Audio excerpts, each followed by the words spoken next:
Ukrainians in Northeast Ohio are reacting tonight to a high-stakes meeting between the country's president and President Trump. The focus, bringing an end to the war started by Russia.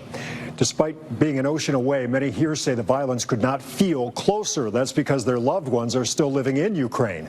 And the bombed-out buildings we see on TV, not just buildings to them, but their old homes. We're going to hear from members of our Ukrainian community in just a moment. But first, here's ABC's Christiane Cordero with a look at today's summit at the White House.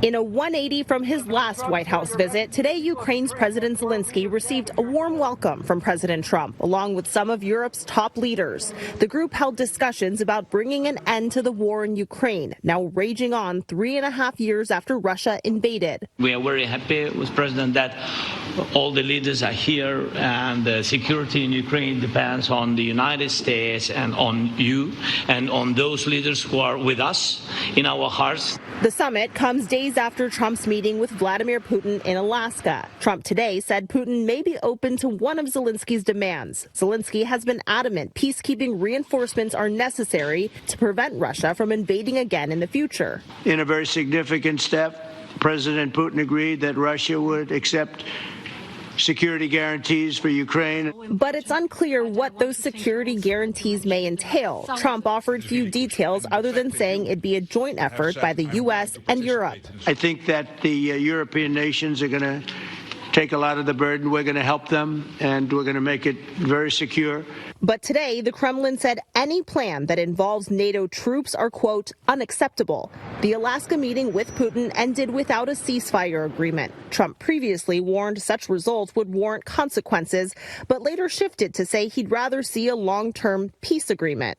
European leaders today pressed Trump as the focus moves to another meeting with Ukraine and Russia at the table. In order to organize such a trilateral meeting, your idea to ask for a truce or a ceasefire, at least to stop the killings, as we discussed, is a necessity.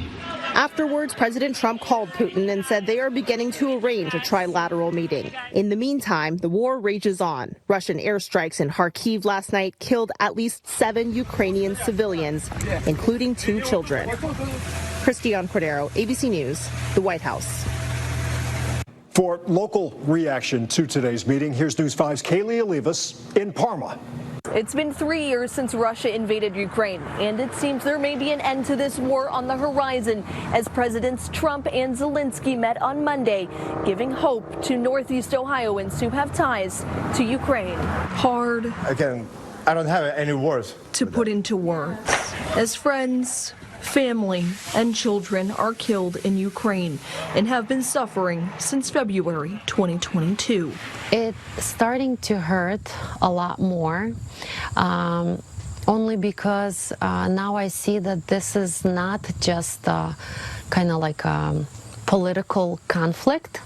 I really do see that it's going after dehumanization, basically. But over the last few days, the conversation as to what tomorrow may hold for the Russia-Ukraine war continues. I think progress is being made, very substantial progress in many ways. On Friday, President Trump met with Russian President Vladimir Putin in Alaska.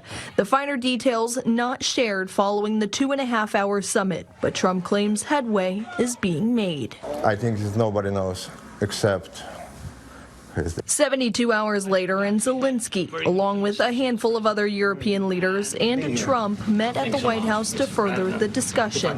First of all, thank you for the invitation, and thank you very much for your efforts, personal efforts to stop killings and stop this war. Trump promised security guarantees to Ukraine, while also walking back on his demand for ceasefire.